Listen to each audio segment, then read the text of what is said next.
Hi all welcome back to Malnad vlogs Kannada. ಎಲ್ಲರೂ ಹೇಗಿದ್ದೀರಾ? ಎಲ್ಲರೂ ಚೆನ್ನಾಗಿದ್ದೀರಾ ಅಂತ ಭಾವಿಸ್ತೀನಿ. ನಾನಂತೂ ತುಂಬಾ ಚೆನ್ನಾಗಿದ್ದೀನಿ. ಇನ್ನು ನಾನು ಒಂದು 10 ಡೇಸ್ ವೆಯ್ಟ್ ಲಾಸ್ ಚಾಲೆಂಜನ್ನು ತಗೊಳ್ಬೇಕು ಅಂತ ಅಂದ್ಕೊಂಡಿದ್ದೀನಿ ಅಂತ ನಾನು ನಿಮ್ಮ ಮುಂದೆ ಹೇಳಿದ್ದೆ. ಇವತ್ತಿಂದ ಸ್ಟಾರ್ಟ್ ಮಾಡಿದ್ದೀನಿ. 10 ಡೇಸಲ್ಲಿ ನಾನು ಯಾವ ರೀತಿ ವೆಯ್ಟ್ ಲಾಸ್ ಆಗಬೇಕು ಅಂತ ಹೇಳಿ ಆಗ್ತೀನಿ ಅಂತ ನೀವೇ ನೋಡ್ಬೋದು.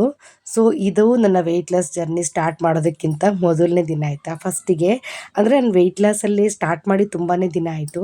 ಬಟ್ ಚಾಲೆಂಜಸ್ ಅಂತ ತಗೊಳ್ಬೇಕು. ನನ್ನ ನೆಕ್ಸ್ಟ್ ವೀಡಿಯೋದಲ್ಲಿ ನಾನು 10 ಡೇಸ್ ಚಾಲೆಂಜ್ಗೆ ಸ್ಟಾರ್ಟ್ ಮಾಡ್ತಾಯಿದ್ದೀನಿ.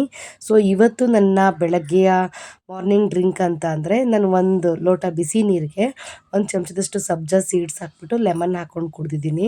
ಸೊ ಇದಕ್ಕಿಂತ ಮೊದಲು 2 ಲೋಟದಷ್ಟು ಬಿಸಿ ಬಿಸಿ ನೀರು ಕುಡ್ದಿದ್ದೀನಿ. ಕುಡ್ದಾದ್ಮೇಲೆ ಸ್ವಲ್ಪ ಎಕ್ಸಸೈಸ್ ಮಾಡಿಕೊಂಡೆ. ಅದಾದಮೇಲೆ ಇದನ್ನು ತೊಗೊಂಡಿದ್ದು ಆಯಿತಾ. ಇಲ್ಲ ಅಂದರೆ ಒಂದು 10 o'clockಕ್ಕಿಂತ ಮೊದಲೇ ನಾನು ತಿಂಡಿ ಅಂತೂ ತಿನ್ನೋದಿಲ್ಲ. 10 ಗಂಟೆಗಿಂತ ಮೇಲೆ ನಾನು ತಿಂಡಿ ತಿನ್ನೋದು.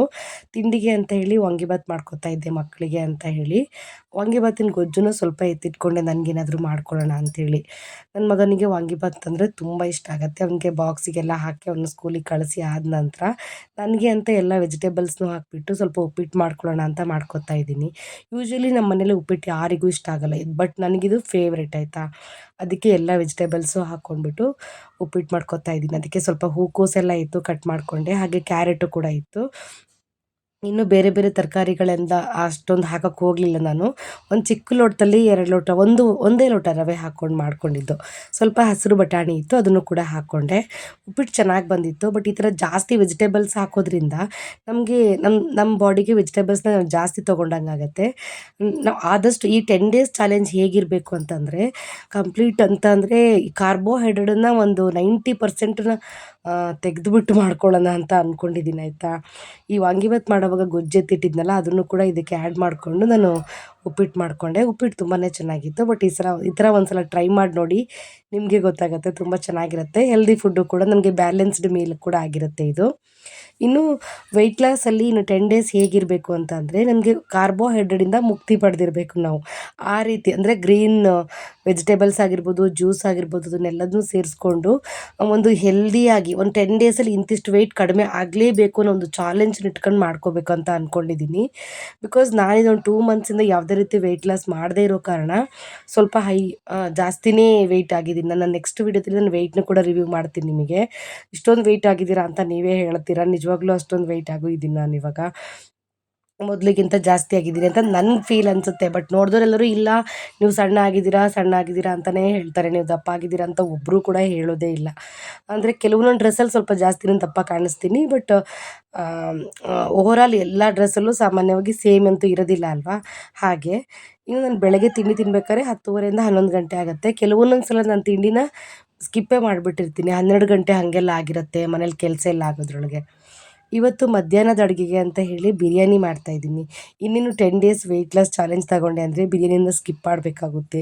ಅದಕ್ಕೆ ಇವತ್ತು ಬಿರಿಯಾನಿ ಮಾಡೋಣ ಅಂತ ಹೇಳಿ ಮಾಡ್ಕೊತಾ ಇದ್ದೀನಿ ಆಯಿತಾ. ನಾನು ತುಂಬ ಥರ ಬಿರಿಯಾನಿ ಮಾಡ್ತೀನಿ, ಅದರಲ್ಲಿ ಇದು ಒಂಥರ. ನನ್ನ ಪ್ರೀವಿಯಸ್ ವೀಡಿಯೋದಲ್ಲಿ 1-2 ಟೈಮ್ ನಾನು ನಿಮಗೆ ಬಿರಿಯಾನಿ ಕೂಡ ಶೇರ್ ಮಾಡಿದ್ದೀನಿ. ಸೊ ಈ ರೆಸಿಪಿನ ನೀವು ಕೂಡ ಟ್ರೈ ಮಾಡ್ಬೋದು, ತುಂಬಾ ಈಸಿ. ಬಟ್ ಚಿಕನ್ ಇತ್ತು. ಬಟ್ ಚಿಕನ್ ಅಂದರೆ ನನ್ನ ಮಗನಿಗಂತೂ ತುಂಬಾ ಫೇವ್ರೇಟು, ಅವನಿಗೆ ಮಾತ್ರ ಅಲ್ಲ ನನಗೂ ಕೂಡ. ಸೊ ಸ್ವಲ್ಪ ಬಿರಿಯಾನಿ ಮಾಡ್ಕೊಂಬಿಡೋಣ ಅಂತ ಹೇಳಿ ಮಾಡ್ತಾಯಿದ್ದೀನಿ. ಬಿರಿಯಾನಿ ಮಾತ್ರ ಸೂಪರಾಗಿ ಬಂದಿತ್ತು.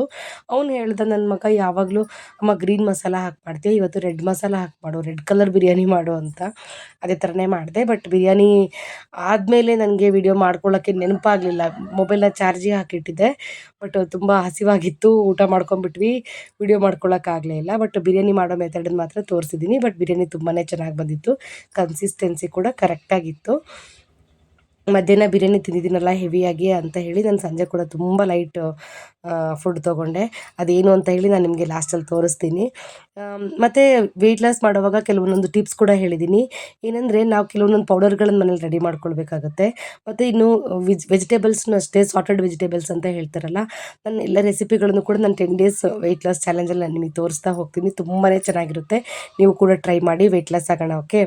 ಇನ್ನು ನೆಕ್ಸ್ಟು ನಮ್ಮ ಶೃಂಗೇರಿ ಮಠದ ರೋಡಲ್ಲಿ ನಾವು ವಾಕಿಂಗ್ ಹೋದ್ವಿ.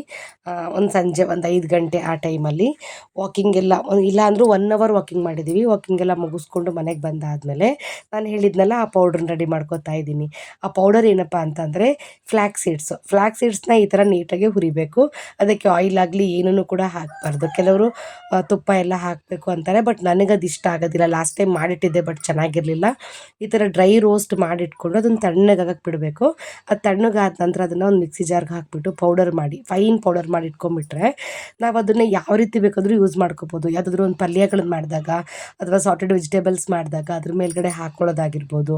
ಹೇಗೋ ಅಂದರೆ ಪರ್ ಡೇ ನಾವು 1 ಸ್ಪೂನ್ ಆದರೂ ನಮ್ಮ ದೇಹಕ್ಕೆ ಅದು ಹೋಗಬೇಕು. ಅದು ನಮ್ಮ ಹೇರ್ ಗ್ರೋತಿಗೆ ತುಂಬ ಹೆಲ್ಪ್ ಮಾಡುತ್ತೆ, ನಮ್ಮ ಸ್ಕಿನ್ಗೆ ಹೆಲ್ಪ್ ಮಾಡುತ್ತೆ, ವೆಯ್ಟ್ ಲಾಸ್ಗೆ ಹೆಲ್ಪ್ ಮಾಡುತ್ತೆ, ವೆಯ್ಟ್ ಮ್ಯಾನೇಜ್ಮೆಂಟ್ಗೆ ಹೆಲ್ಪ್ ಮಾಡುತ್ತೆ. ಎಲ್ಲದಕ್ಕೂ ತುಂಬಾ ಒಳ್ಳೆಯದದು. ಇದನ್ನು ಅಗಸೆ ಬೀಜ ಅಂತ ಕರೀತಾರೆ ಕನ್ನಡದಲ್ಲಿ. ನಾನಿವತ್ತು ಮಜ್ಜಿಗೆ ಕಡ್ದಿದ್ದೆ, ಅಷ್ಟು ಬೆಣ್ಣೆ ಬಂದಿತ್ತು. ಸೊ ಕಡ್ದಿರೋ ಮಜ್ಜಿಗೆನ ಹಾಕಿ ಅದು ಗಟ್ಟಿ ಇತ್ತು ಅಂತ ಸ್ವಲ್ಪ ನೀರು, ಅದಕ್ಕೆ ಸ್ವಲ್ಪನೇ ಪಿಂಕ್ ಸಾಲ್ಟ್ ಮತ್ತು 1 ಸ್ಪೂನಷ್ಟು ಅಗಸೆ ಬೀಜದ ಪೌಡರು ಹಾಕ್ಬಿಟ್ಟು ಇವತ್ತು ರಾತ್ರಿ ನಾನು ಇದನ್ನೇ ತೊಗೊಂಡಿದ್ದು. ರಾತ್ರಿ ನಾನು ಊಟ ಮಾಡೋಕ್ಕೆ ಹೋಗಲಿಲ್ಲ, ಒಂದಿನ ಹೆವಿ ಊಟ ಮಾಡಿದ್ದೆ ಅಂತ. ಇದಾಗಿತ್ತು ನನ್ನ ಇವತ್ತಿನ ಫುಲ್ ಡೇ ವಿಡಿಯೋ.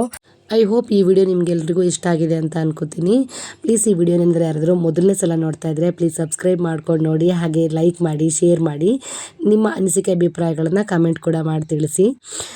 ಇದಾಗಿತ್ತು ನನ್ನ ಇವತ್ತಿನ video. Thanks for watching. Bye, take care.